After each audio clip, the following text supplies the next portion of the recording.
launched last week, you said Theresa May must bear some responsibility for what happened in Manchester. Do you stand by that? Yes, the gentleman at the very top of this programme said if it becomes to a choice between Theresa May and Jeremy Corbyn in keeping the country safe, both fail on their records. Jeremy's, I think we've heard, but what did you mean about Theresa very May, eloquent. Well, as you said at the beginning yourself, actually, Victoria, under her rule as Home Secretary, there were deep cuts to the police force, and I think community policing is very important because it's our community police officers who have their ear to the ground, who build those relationships with local communities and can actually spot discrepancies in information or people. They have the ear of the local people. And do you, and your policy a serious problem that has been cut. Your policy of wanting to ban the burqa, does that help better protect people? You know, what it doesn't per se, but what it's about integration. I think the trouble that we have with this debate is that politicians are trying to put forward very simplistic solutions, and actually there aren't any. And is banning the burqa a nuanced solution? This is something that we have to tackle at numerous levels. We have to tackle it from a security perspective. At the very least, we have to make sure that we keep our people safe. That is the first job of government. We have to tackle it in terms, as the gentleman over here said, you know, actually integrating communities better. And I'm very pleased to hear you say, you know, some elements of the Muslim community do need to work harder at that. We need to look at immigration as well, because under a Labour government, we did open the borders to people who had very diverse views. But the bomber from last week was British. He was born in Manchester. That's his parents were refugees who came here fleeing Gaddafi. You know, I think so we should have known that their offspring would end up. I think his parents helped radicalise him without any doubt. Can I finish? What my point is that there are numerous levels on which we need to actually attack this. Okay. And I totally agree with what a lot of people have said here. Politicians are trying to find simplistic solutions, and actually there aren't any, but integration is a significant one. Hello. You just said that integration is important, and yes, of course, I agree with that. But the notion of telling people what to wear, when to wear it, and how to wear it is ridiculous. Okay, well, that is absolutely ridiculous. If you want to talk about integration, talk about the success or the failure of the prevent and the challenge strategy. If these two are currently failing, how would you propose to change it effectively? Telling a person what to wear, where to wear it and how to wear it isn't going to make a difference. Okay, well, I'm very sorry to hear you say that. Are you going to tell nuns that they can't walk around in black and white habits? Nuns actually show their faces in a public place, so that's not the issue. You know, you're a very strong woman, and I'm sure in any other circumstance you would stand up. Thank you very Fantastic, much. Great. I'm particularly pleased to hear that. But you know, there is. Just you cannot doubt. I'm here and speaking up. You Please don't judge me on whether I'm Muslim or not. I'm not judging you at all. You cannot doubt that to cover your face and to cover yourself from head to foot in black, and to be told to do that and to have that is anything but emancipation for women. If you're told to do that, I agree with you. But there are many women out there who choose to do that. Okay, any woman can stand up for that. Suzanne, can I just ask very quickly, because we haven't caught up on this. Where are you on the balaclava ban at the moment? Because if you wear that, are we still being banned from wearing balaclavas, or have you rode back from that? Because that's on marches. This is what happens, isn't it, in politics? Okay. This is why we have a problem in politics, because you try to make a serious point, and it is... But that's not serious. No, it's not. That is not a serious question or a serious point. We have women in our communities being abused in a way that a white middle-class woman like me, it would never happen. Then call the police. At least to be straight down on it. And we have, you know, people talk about divided communities. There is nothing that divides communities more than the oppression of women. Okay. Unless you have emancipation of women in every community. Let me remind our audience watching around the country, we have John Nicholson here from the SNP, we have Emily Thornberry from Labour, we have Dominic Raab from the Conservatives, Suzanne Evans from UKIP, and Dick Newby from the Lib Dems. Yes, good morning. Do introduce yourself. Yes, my name is Zahir. I'm from Luton. I'm a postgraduate student at the University of Bedfordshire. I just want to kind of pick up on what Suzanne has said. I'm a British Muslim. The attacks recently I condemn, absolutely 100%. I don't think there's anyone in the room that disagrees with that. What I would say is that I integrate fully in this community. I embrace the way of life in the UK. And what I find quite distressing is how, yet again, from you, Suzanne, you say the burqa, you know, the veil, is seen as something that is mandatory. You have to wear it. No, I didn't say. I realise it's not. I mean, I think there's a. The Muslim women that I have spoken to, I don't think choice is quite as black and white as they might like to make out. Well, I can say I've got many relatives that choose to wear the headscarf or the veil through their own choice. So you've Suzanne Evans, sorry, Muslim women have said to you, I am being made to wear this. Yes, they have. I've also spoken to Muslim women who wear it in certain circumstances because they feel that if they don't wear it in certain circumstances, where there are a lot of particularly Arab Muslim men around, that they will be viewed as somehow easy. You know, if I'm going to cover myself up because I don't want to be looked at or leered at by men, who's got the problem there, me or the men? Okay. Suzanne Evans from UKIP, you too are saying you will put more money into the NHS and social care, 11 billion by 2022, to be paid for how? Well, you know, the money is there. This is what annoys me so much about this debate. UKIP has a 35 billion spending pot. And we have that without raising a single... Oh, I'm just about to tell you. We have that without putting a single penny on taxes. We scrap HS2, this viciously expensive vanity project. We get rid of that. We save 5 billion by the end of the Parliament. We are going to use the money that, of course, we get back from when we leave the European Union in 2 years' time, with a little bit of luck. We're going to cut the foreign aid budget, so we're paying on a par with the United States of America, 0.2% of GNI instead of 0.7% of GNI. And that's mostly, you could say that all of that money, that's 11 billion pounds from that particular pot alone that could help fund the NHS and social care. And we've heard the stories around this room today, how desperate it is. And dementia was the first thing that we talked about. Our plans, we're going to have a national dementia plan. This is so desperately needed to get all the expertise together.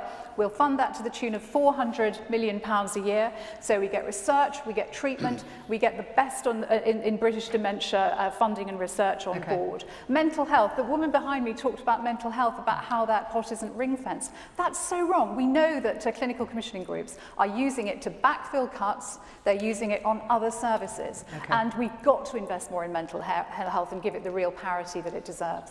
Lady here, hello, good morning. Hello, I'm Fiona from Aberdeen. I'm a disability activist primarily. There's all this talk, you're all talking about numbers and money, and there is an ocean of suffering under that. Oxford University just released research saying that in 2015 alone, in England and Wales alone, there were 30,000 excess deaths caused by cuts to health and social care.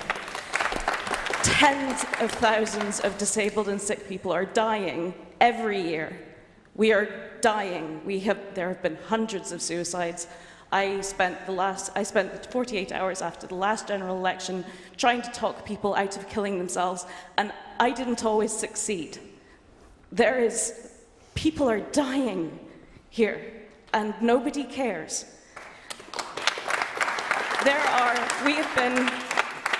I have friends who have been helping resettle disabled people in Scotland, because at the very least we have a Scottish Parliament which is trying its best with limited funds to protect people against the worst of these cuts.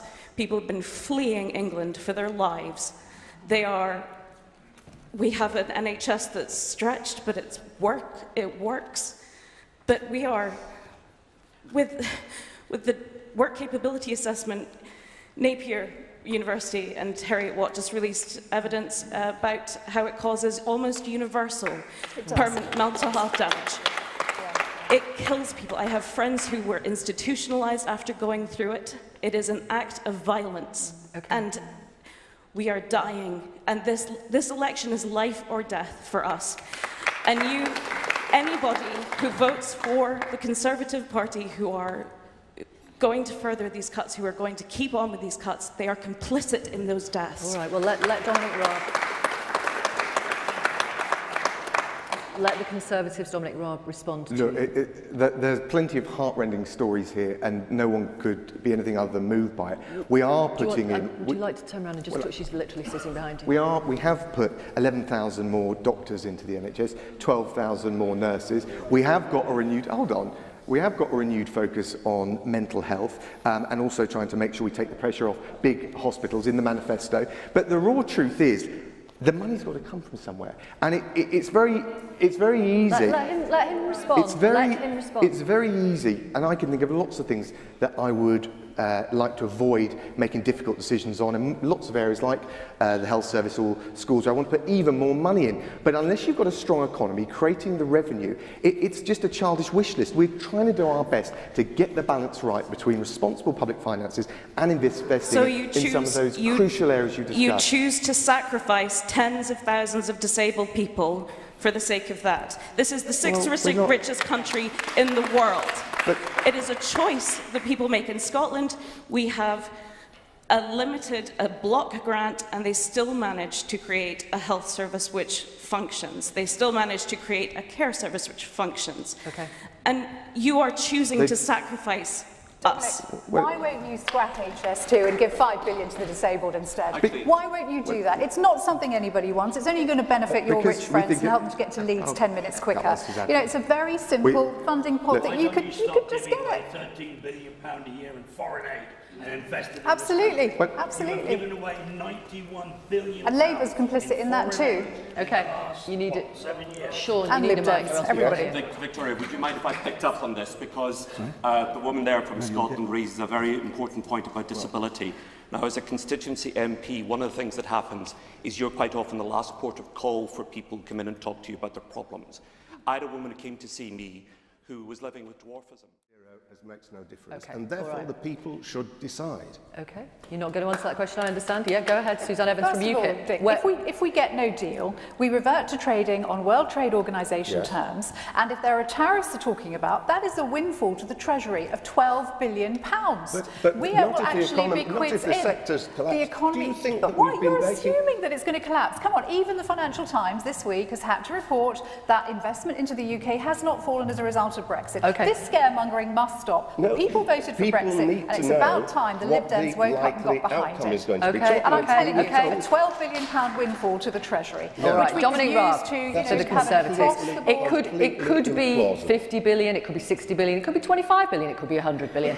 Where will the government get the money from? Should the Conservatives if there's a legal liability and no one can point to anywhere in the EU treaties where there is one, we would pay it because we're a law-abiding nation. But I don't think there is. I think this is an initial opening. Well, Theresa May herself says in your manifesto the government will be willing to make a reasonable contribution and come to a fair settlement. Well, sorry. This is an opening political posturing exercise by the EU, but of course there are mutual areas where we might want to contribute because there are mutual interests. For example, in terms of dealing with the migrant crisis in the Mediterranean, or making sure on justice and home affairs we contribute to some of those important law enforcement issues. But the bottom line... Before we talk about the wider economy, Suzanne Evans, UKIP want to bring down net migration to zero over the next 5 years. When one person leaves, you will let one person No, that's not how it works. This one in, one out. Let me just put this absolutely straight. Zero, it's about balanced migration. It's about zero net migration to give our economy, our country time to recover, to give our public services time to recover. So it's basically saying over a 5-year period, we have approximately the same number of people leaving the country, and we know that's between about 250 and 300,000 every year, and the same coming in. Okay. So we'll still be inviting to Britain around about up to 300,000 people a year. And we'll choose the brightest and the best and the people with the skills that we need and the people who contribute to the economy and can look after themselves. It's the kind of thing that Labour politician Frank Field has been talking about for years. But if Britain needs surgeons... Then we'll have surgeons. We Bring them in. Hang on, absolutely. Yeah, because we'll also have, because the problem that we have at the moment... So we won't have to wait for someone to leave, to emigrate, before you allow a foreign surgeon in. It's rolling over a 5-year period. The way it's been... What about fruit pickers? Yeah, I'll talk about bar this. staff? Thank you, I'm so glad you mentioned this, John. Really pleased you mentioned this, because these are jobs that British people can do, and at the moment they're not doing them because they're being undercut in terms of wages by cheap labour being imported from overseas. It's nonsense. This country needs immigration, and particularly in Scotland, We have a population that has always welcomed immigrants. We need immigration. And in fact, Michael Gove said that one of the advantages of Brexit for Scotland would be we'd be able to set our own immigration policy. We haven't heard much of that since. Well, okay, let me ask. Can I just add? Let me ask, because this is important. Dick Newby from the Lib Dems and Emily Thornberry from Labour. The latest net migration figures are 248,000. Is that about the right level for you of the Lib Dems? I don't think it targets the point. The point is what the economy needs. And the economy needs doctors, nurses, people working in the horticultural sector, people working... So it could be more than that, it could be less than that, depending on what the economy needs. Depending on what the economy needs. To young people to have a deposit for their first flat. All right, UKIP say 100,000 new homes a year, but only for younger people. What's your cut-off? It's about modular housing. Young people need to be able to get onto the housing ladder. Up to 40, so you'll be fine. You've got 20 years.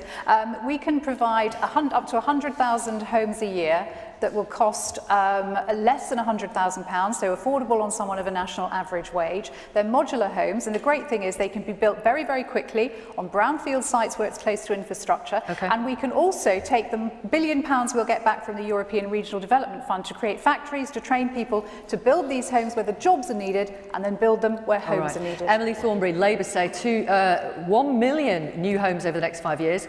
2 million new homes were built under 13 years of New Labour. What will be different this time? You didn't frankly have the balls to put country before party.